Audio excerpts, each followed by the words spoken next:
Untuk tim ini kalau kita dengan Forkopimda dan tim pasti ada untuk kita lakukan pengawasan. Harapan dan himbauan pada masyarakat. Nah, himbauan saya satu,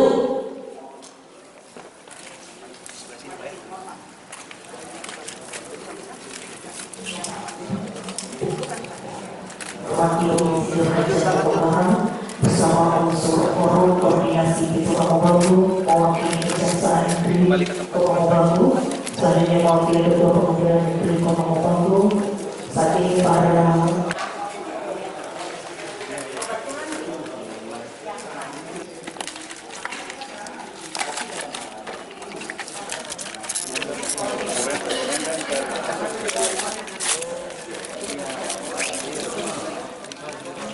memusnahkan barang bawaan produk obat.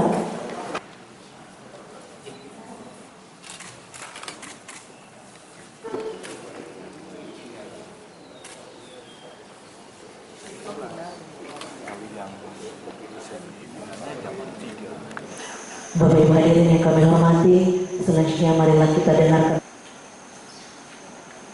Assalamualaikum warahmatullahi wabarakatuh. Zir Hajah Katongbar. Terima kasih Bu sudah boleh difasilitasi atau yang mewakili Bapak Ibu Kepala Dinas Kepala SKPD dan rekan display di depan ini. Kalau dari produknya di produk legal dan terkait.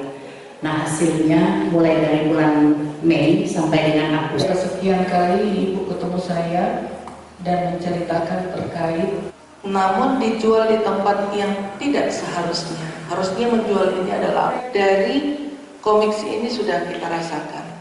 Ada satu cerita hari ini obatnya legal, izin edarnya ada dari Badan POM, tapi dijual di tempat yang tidak seharusnya, harusnya di toko obat, tapi ini dijual di toko pangan atau toko makanan. Hari ini kita lakukan pemusnahan ini dan diupayakan untuk lebih mensosialisasi bagaimana pedagang-pedagang harus tertib. Apabila ditemukan lagi, maka pemerintah tidak segan-segan mencabut izinnya.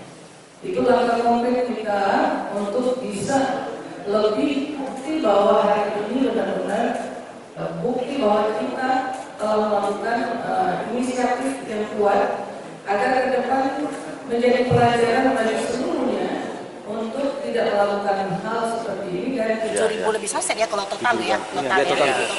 Empat toko. Berapa toko? 4 toko. Jadi gini, teman-teman tahu sebetulnya di Kota Mubagu bukan 4 toko ini aja yang jual. Nah, yang dapat ada barang bukti 4 ini.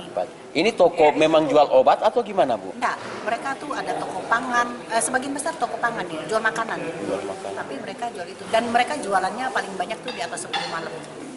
Sebelum barang-barang ini diamankan, mereka pernah enggak kena operasi terlebih dahulu? Sudah